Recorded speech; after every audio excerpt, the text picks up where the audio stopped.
사랑하는 성도님, 예수님이 나를 사랑하시는 것처럼 우리 온 성도님들도 온 마음 다하여 예수님 사랑할 수 있기를 주님의 이름으로 축복합니다. 아멘.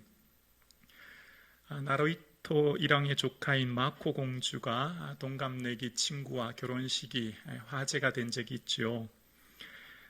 마코 공주의 남자친구 고무로 게이는 당시 평민의 변변한 직장도 없었고요. 비정규직으로 뉴욕에 있는 법률 회사의 알바생으로 그저 고시를 준비하는 준비생이었다고 해요.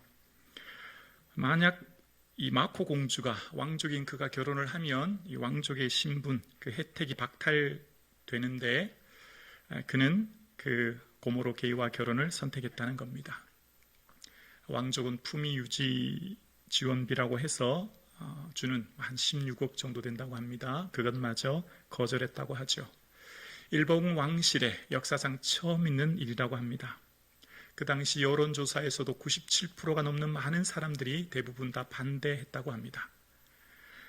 한 인터뷰에서 마코 공주는 이런 얘기를 합니다. 나에게 게이는 그 무엇과도 대처할 수 없는 사람입니다. 와, 멋지지 않습니까? 왕족의 신분이나 돈보다 사랑을 선택한 마코 공주의 모습을 볼 수 있습니다. 사랑하면 주위의 어떤 사람의 말도 들리지 않지요. 주위의 사람들이 이해를 못하는 거지요. 제정신이 아니라고 해도 그게 받아들여지지가 않지요. 어떤 말을 들어도 상관이 없습니다. 이 사랑 외에는 대체할 수 없다는 것, 그게 사랑이지요. 오늘 본문에 등장하는 바울이 그랬습니다. 오늘 본문에 등장하는 바울이 예수 그리스도를 너무나 사랑하여 그 길을 걸어가므로 베스도 총독이 신문 앞에서 베스도 총독이 그러는 거예요. 바울아, 내가 미쳤도다 라고 얘기를 듣는 겁니다. 내 많은 학문이 너를 미치겠다. 학문은 문서라는 의미와 함께 구약성경 율법을 얘기하는데요. 율법을 너무 많이 알아서 내가 지금 제정신이 아니구나. 지금 그 얘기를 들은 겁니다. 미쳤다라고 하는 원어의 뜻 마이노마이라고 하는 뜻은 정신이 나가다라는 의미가 있어요. 미치다 이런 의미가 있는데 이 단어에서 영어 단어인 매니아가 나왔다고 합니다. 매니아는 뭡니까? 무슨 골프 매니아, 낚시 매니아, 게임 매니아. 매니아를 우리말로는 미칠 광자를 써서 광이라고 붙이지 않습니까? 골프광, 낚시광, 등산광. 광에서 더 나가면 중독이 되는 거죠. 그것을 대체할 수 없는 중독에는 그것을 대체할 수 없는 이 기쁨과 즐거움이 있기 때문에 그것에 몰입하게 되지 않습니까?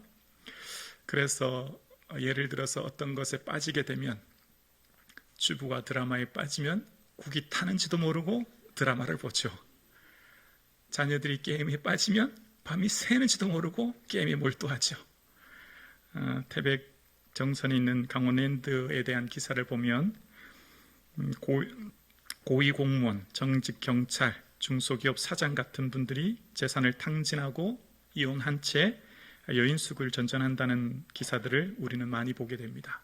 도박, 술, 성 이런 것들에 빠지게 되면 그것만이 주는 그 즐거움에서 헤어나지 못하게 되는 걸 봅니다. 오늘 사도 바울을 향해서 베스도 총독은 미쳤다라는 말을 합니다. 근데 이 말은요, 바울에게만 하는 말이 아니라 사도행전 전체를 관통하는 하나의 주제이며 초대교회 모든 성도들이 듣는 말이었습니다. 처음 교회가 생길 때 모여서 함께 기도합니다. 오순절날 성령 강림이 임할 때 방언의 은사가 임하게 되고, 그래서 사람들이 말하기를 어떤 사람들은 조롱하며 세술에 취했다. 저 사람들 제정신이 아니야. 이상하게 되게 된 사람들 아니야? 라고 이야기하죠. 그리고 날마다 모이는 수가 더해져서 이제 초대 교회를 이루게 됩니다. 근데 교인들의 모습이 다른 로마 사람들, 일반 유대인들이 볼 때 좀 달라요. 왜냐하면 그 사람들은 모일 때 있는 물건을 서로 통용합니다. 공동 소유로 하는 거예요. 그리고 재산과 소유를 팔아서 각 사람의 필요에 따라 나눠줍니다. 내 집을 팔고 내 땅을 팔고 양과 소를 팔아서 필요한 사람, 가난한 사람 나눠주는 거예요. 이해가 되십니까? 정말 인생에 중요한 게 재물 아닙니까? 돈은 정말 너무너무 중요한 가치 아닙니까? 그런데 자신들이 가지고 있는 것을 팔아서 나눠줬다는 거예요. 당시 사람들이 볼 때 제정신이 아니지 않습니까? 미친 사람이지요. 그 사람들은 삶은 일반인들이 이해하지 못한 삶을 산 거예요. 베드로와 요한이 성전을 올라갑니다. 나면서부터 걷지 못하는 장애우가 앉아 있는 거예요. 40년이 넘게 앉아 있습니다. 그러면 말씀으로 위로하고 이렇게 재물을 좀 주는 것이 아니라 무슨 말을 하죠? 은과 금 내게 없지만 예수님 이름으로 일어서세요. 실제 가까이 가서 오른손을 잡아 일으킵니다. 저 사람 이상한 사람 아니야? 제정신이 아니지. 40년 동안 앉아있는 장애우에 지금 뭐 하는 거야? 이상하게 보이지요. 그러나 일으킬 때 그가 일어나는 역사를 겪게 됩니다. 능력을 겪습니다. 초대교회 사도들, 교회가 막 부흥하고 성장하니까 공회에서 더 이상 예수님의 이름으로 말하지 마라 라고 채찍질합니다. 매질합니다. 그리고 놓아줘요. 근데 사람들이 그 모욕받는 것, 사도들이 그 모욕받는 것을 당연히 여기고 기뻐하며 돌아갔다는 겁니다. 여러분, 채찍질 받고 모욕받는데 그게 기쁩니까? 일반 유대인들이나 로마 사람들이 볼 때 제정신이 아닌 거죠, 저 사람들이 지금. 그리고 예루살렘 교회에 큰 박해가 일어납니다. 예수 믿는 것 때문에 집과 재산을 남겨두고 모든 직장을 버리고 이제 떠나가야 돼요. 먼 타지 이국만리로 가야 됩니다. 그런데 이 사람들은 흩어지는 곳곳마다 가면서 예수를 전하는 거예요. 복음을 전하는 거예요. 제정신이 아닌 거예요. 여러분, 밤에 모두가 잘 때 불이 나면 조용히 불났습니다 라고 혼자 얘기하고 나갈 사람이 누가 있습니까? 불이라 라고 소리 지르고 방방마다 쫓아다니고 옆집 뒷집 깨우고 나가는 것처럼 초대교회 성도님들은 하나님 나라의 그 천국 소망을 가지게 된 거예요. 하나님 나라의 영생의 소망을 깨닫게 된 거예요. 예수님을 통해서 더 기쁘고 더 즐거운 것은 이 땅에 없다는 걸 알게 된 거예요. 그러니 그들의 인생에 정말 가치 있고 즐거운 것이 무엇인가를 알게 되었고, 그래서 그들은 세상이 감당치 못할 삶으로 바뀌게 된 겁니다. 예수님이 너무 좋아서 전하지 않고는 견딜 수 없었고, 예수님이 너무 좋아서 이 땅의 모든 것들이 배설물처럼 여길 수밖에 없는 그들의 신앙을 보게 됩니다. 이것은 억지로 되는 게 아니라 저절로 되는 거죠. 주님을 만났을 때에. 그리고 그 주님 만난 사람이 삶의 변화가 일어나는 거예요. 여러분, 우리는 일반적으로 이 세상의 많은 사람들은 인식의 한계를 가지고 있어요. 내가 경험해보지 못하고 내가 잘 알지 못하는 것을 잘 인정하려고 들지 않죠. 여러분, 결혼해서 아이를 낳아봐야 아이가 얼마나 소중한지 알아요. 결혼하지 못한 사람들은 모르지요. 또 여기 계신 권사님들, 여기 여러분의 손자, 손녀가 얼마나 귀하십니까? 저는 잘 알지 못합니다. 경험해봐야 하는 거죠. 이게 자료를 보면 이제 우주에 대한 이야기가 어쩌면 하나님에 대한 이 경험을 좀 할 수 있게 되는데요. 우리가 사는 태양계라고 하는 게 수금지와 목도, 천해, 해왕성까지인가요? 그게 일반적으로 500원짜리 동전 크기라고 한다면 우리는 이 은하계에 속하 있죠. 우리에게서 가장 가까운 은하가 이 서울에서 대구 거리쯤 있다고 합니다. 별로 이해가 잘 안 되시는 것 같은데 아무튼 무지막지하게 큰 게 우주라는 거예요. 그러니까 우리 인간은 인식의 한계와 제한이 있어서 우리 밖에 보이지 않은 것들을 잘 인정하려고 듣지 않지요. 왜 사람들이 바울에게 미쳤다고 말하죠? 하나님 나라의 천국을 모르기 때문이에요. 그 놀라운 소망을 깨닫지 못하기 때문이죠. 그래서 바울이 말합니다. 저 미친 거 아니고요, 온전한 말 하는 겁니다.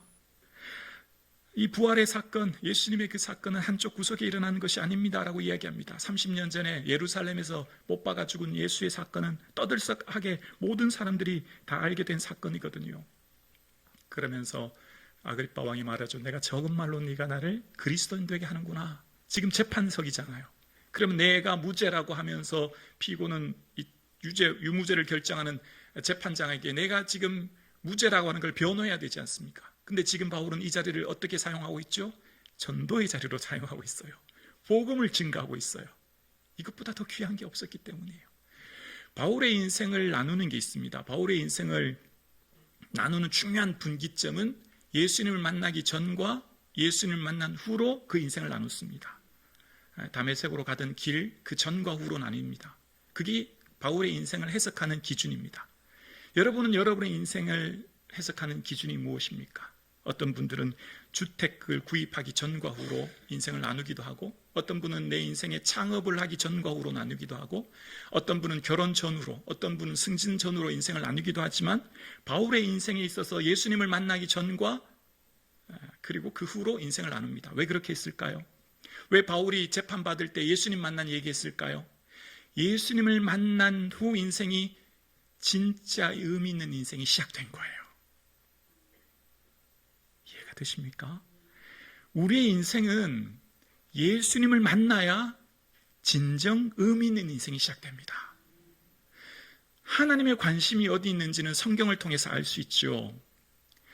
하나님의 관심은 소유가 아닌 순종이 있어요. 자, 무슨 말이냐면요. 우리는 더 많이 소유하고 더 많이 높아지고 위치, 더 많은 데 오르는 것이 우리의 관심이죠. 그것을 우리는 성취라고 생각해요. 하나님은 그것을 성취라고 생각하지 않아요. 그건 과정이요 준비라고 생각합니다. 하나님은 소유나 위치나 영향력을 넘어 그 다음 어떻게 순종했느냐에 하나님의 관심이 있어요. 어떻게 알 수 있냐고요? 바울의 인생은 지금 변론하는 이 시간을 학자들은 60세쯤 됐다고 봅니다. 그리고 다메섹에서 주님을 만났을 때는 젊은 청년 때였고요. 그의 나이 30세쯤으로 봐요. 30세 전까지 바울은 뭘 했죠? 고향 다소, 저 먼 터키 북쪽에서 지금 이스라엘 있는 예루살렘까지 유학 온 거예요. 그의 목적은 하나, 최고의 학자 밑에서 공부하여 지식을 쌓는 것. 그래서 가말리엘 문화생 안에서 최고의 지식을 쌓습니다. 율법을 연구하는 바리새인이 돼요. 근데 그런 것들이 성경에는 중요하지 않아요. 그의 인생에 대한 30년의 기록은요, 단 5구절로 맞춰요. 7장, 사도행전 7장 후반절부터 8장 초반부까지 사울이라고 하는 청년에 대해서 5구절로 끝을 냅니다. 30년의 인생은 그렇게 끝난 거예요. 그 다음부터 주님을 만나 그 부르심에 순종하여 나아가는 길, 그게 바울의 인생이 진짜 인생이 시작된 거예요. 그게 사도행전 9장부터 마지막 마치는 28장까지 아주 자세하게 꼼꼼하게 기록하는 거예요. 591구절이에요. 바울의 생애에 대해서 꼼꼼하게 기록해요. 뿐입니까? 로마서, 고린도 전후서, 갈라디아, 에베소서, 빌립보서, 데살로니가 전후서, 디모데 전후서, 빌레몬서를 비롯한 13권의 서신이 기록된 거예요. 하나님의 관심은 순종으로부터 나아가는 그때부터가 하나님의 관심이 시작되는 거예요. 바울이 지난 시간에 얼마나 위대한 지식을 쌓았는지, 가말리엘 문화생으로서의 지식, 삶의 배경, 관심이 없어요. 모든 사람의 관심은 여기 있잖아요. 세상의 관심은 여기 있잖아요. 소유, 위치, 영향력이 성공이라고 생각하고 성취라고 생각하잖아요. 그게 아니에요, 성경은. 성경이 말하고 있는 참된 인생은 순종으로부터 시작된다는 거예요. 부르심에 순종하는 그 첫발, 그 첫발을 내디디는 순간부터 하나님의 관심이 집중돼요. 그리고 하나님은 자세히 기록하기 시작합니다. 성경의 기록 방식이에요. 예를 들면 모세의 인생은 출애굽기에 기록되지 않습니까? 모세가 80세까지 인생은 어디에 기록됩니까? 출애굽기 2장에 끝이 나요. 태어나서 나일강가에 버려져서 공주의 아들로 입양되어서 길러지는 시간 40년. 그래서 모세가 장성한 후에라고 출애굽기 2장 11절에 얘기하는데요. 40년의 시간을 그렇게 짧게 흘러보내는 거예요. 얼마나 많은 일이 있었을까요? 애굽의 왕자로서 천문, 지리, 역사, 언어, 수많은 지식을 배운 시간이죠. 그리고 난 뒤 40년이 되어서 또 40년의 시간이 흘러갑니다. 출애굽기 2장 23절에 보면 여러 해 후에 애굽 왕은 죽고로 시작해요. 또 40년이 훌쩍 지나가는 거예요. 지금 거의 80세가 됐습니다. 애굽에서의 모든 시간의 80년은요, 출애굽기 2장 단 한 장으로 끝나요. 그런데 모세의 인생이 참으로 진정 의미 있게 시작된 것은 출애굽기 3장입니다. 무슨 일이 있었죠? 가시나무 떨기나무 앞에서 주님의 임재를 경험해요. 부르심의 소명을 받게 됩니다. 그리고 순종해요. 출애굽기 3장에서 출애굽기 40장까지 아주 자세하게 꼼꼼하게 그의 인생을 기록합니다.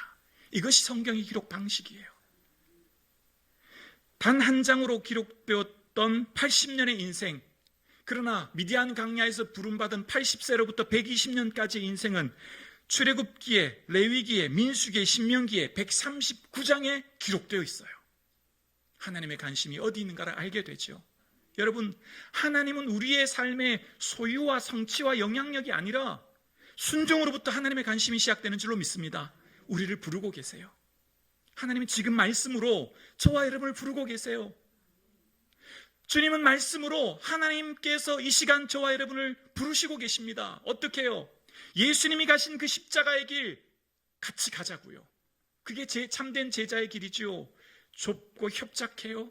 희생과 헌신의 길이에요. 낮아지는 길이에요. 그러나 이 길에 생명의 길이 있고, 이 길에 진리의 길이 있고, 영생의 길이 있기에 우리를 지금도 부르고 계세요. 이 길이 가는 길이 좀 어렵고 힘들 수 있어요. 그런데 그 부르심에 우리가 순종할 수 있기를 주의 이름으로 축원합니다.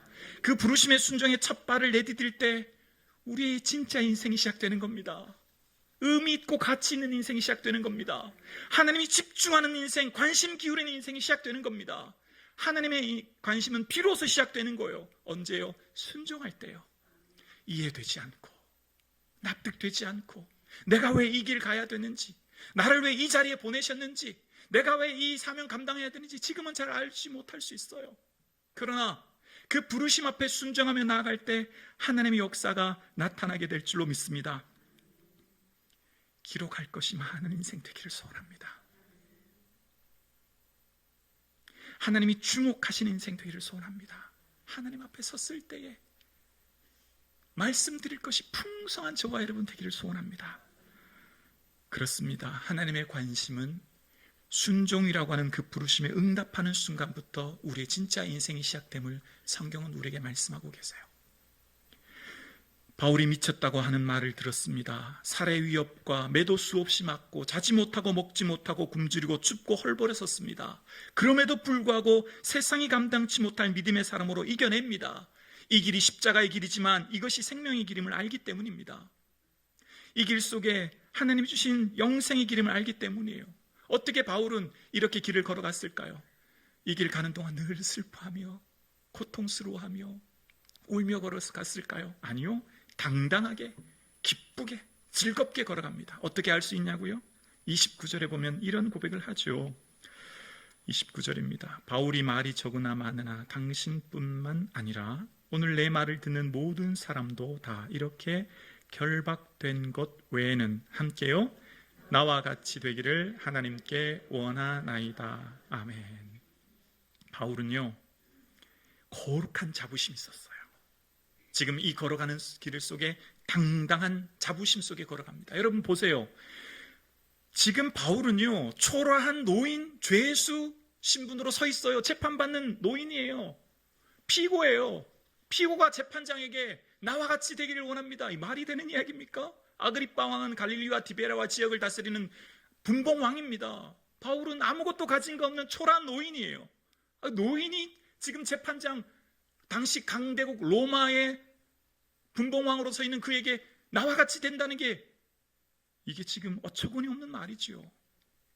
이게 지금 적반하장인 거죠. 그러나 믿음의 길을 가는 사람에게는 이 당당함이 있습니다.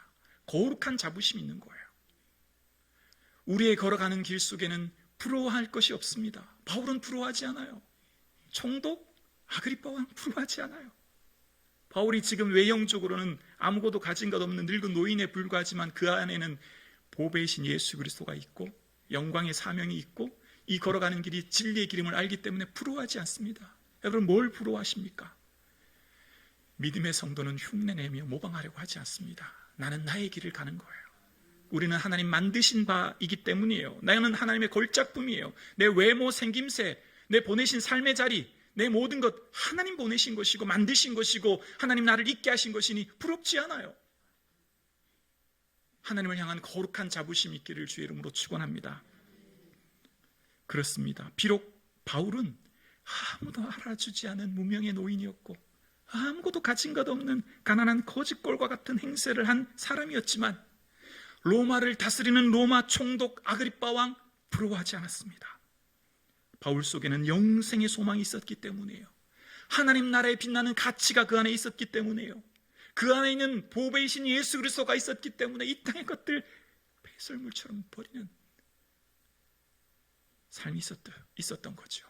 예수님보다 더 귀한 게 없다는 걸 알았기 때문이에요.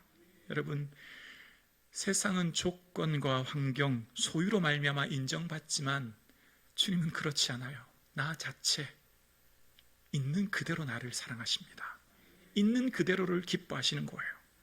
뭘 가지려고 소유하려고 하지 않아도 돼요. 흉내내려고 모방하려고 하지 않아도 돼요.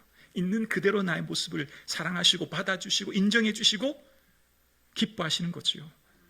그래서 우리는 무명이어도 공허하지 않은 것은 예수 안에 만족하기 때문입니다. 화려한 세상 부럽지 않은 것은 예수로 말미암아 충만한 줄로 믿습니다. 내 안에 예수님 함께하기 때문입니다.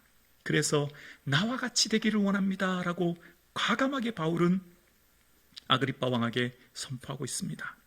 바울 안에 있는 거룩한 사명의식, 하나님 보내신 파송의 자림을 알기 때문에 지금 이 걸어가는 길이 비록 힘들고 어려운 길인지를 알지만 나로 말미암아 너희가 권력자들과 임금들 앞에 서리라, 이는 그들에게 증거가 되리라고 하셨던 예수님의 마지막 사명의 말씀을 바울은 이제 성취하고 이루고 있는 거예요. 우연이 아닌 하나님의 계획이요 섭리였죠. 여러분, 우리의 모든 삶에는 하나님 보내신 자리이며 파송받은 사도의 삶인 줄로 믿습니다. 하나님의 부르심에는 후회하심이 없네. 내가 이 자리에 선 것도 주의 부르심이라. 아멘이시죠? 날 부르신 뜻 내 생각보다 크고 날 향한 계획 나의 지혜로 측량 못할 가장 좋은 길로 보내시며 이 길 끝에는 영생이 있음을 알도록 말씀하신 주님께서 오늘 저와 여러분을 이 자리로 보내셨어요. 내 남편이 가장 훌륭한 남편이에요. 내 아내가 가장 사랑스러운 아내예요. 내 가정이 가장 행복한 가정이에요. 내가 가는 학교, 내 직장이 가장 좋은 곳이에요. 우리 교회가 가장 행복한 공동체인 줄로 믿습니다. 지금 보내신 그 삶의 자리가 가장 좋은 길, 합당한 길로 보내신 파송의 자리이기 때문에 불평하나 원망하면서 그 길을 걸어가지 않아요. 하나님이 일하시는 방식은 한 사람입니다. 바울을 통해 아시아와 유럽을 변화시키지요. 이것이 하나님의 방식이에요. 하나님은 여러분을 통해 그 삶의 자리를 바꾸십니다. 비록 가정이 어렵고 힘들어도 눈물로 기도하는 어머니가 있으면 그 가정이 믿음으로 살아나게 되는 줄로 믿습니다. 우리 교회 성도님들도 보면 권사님들도 그런 권사님 계시잖아요. 믿음의 삶으로 그 가정을 변화시킨 권사님들 보지 않습니까? 기도하며 믿음으로 나아가는 한 사람, 그가 그 직장으로 갈 때 그 직장이 변화되는 줄로 믿습니다. 보내시는 삶의 자리예요. 파송의 자리죠. 그래서 믿음의 사람들의 보내진 각자의 삶의 자리를 견고히 세워가는 것, 그리고 그 삶의 자리에서 하나님 나라를 이루어가는 것, 예수님 보여주는 삶을 살아내는 것, 저와 여러분을 향한 하나님의 부르심인 줄로 믿습니다. 그 부르심의 순종의 길을 내디딜 때 하나님은 주목하시고 하나님의 위대한 역사가 시작되는 줄로 믿습니다. 함께 예배드리시는 사랑하는 성도님, 어디든지 어느 곳에든지 내 보내신 삶의 자리에서 예수님과 동행하기에 그 자리가 하나님 나라요 하나님 기뻐하는 자리임을 알아 비록 내가 걸어가는 길이 주님 가신 길처럼 십자가의 길이요 제자의 길이 좁고 협착하고 희생과 어려움의 길이 있을지라도 이 길 속에 영생의 길임을 기억하며 여러분의 삶의 자리를 견고히 세워나가는 저와 여러분 되실 수 있기를 주님의 이름으로 축원합니다.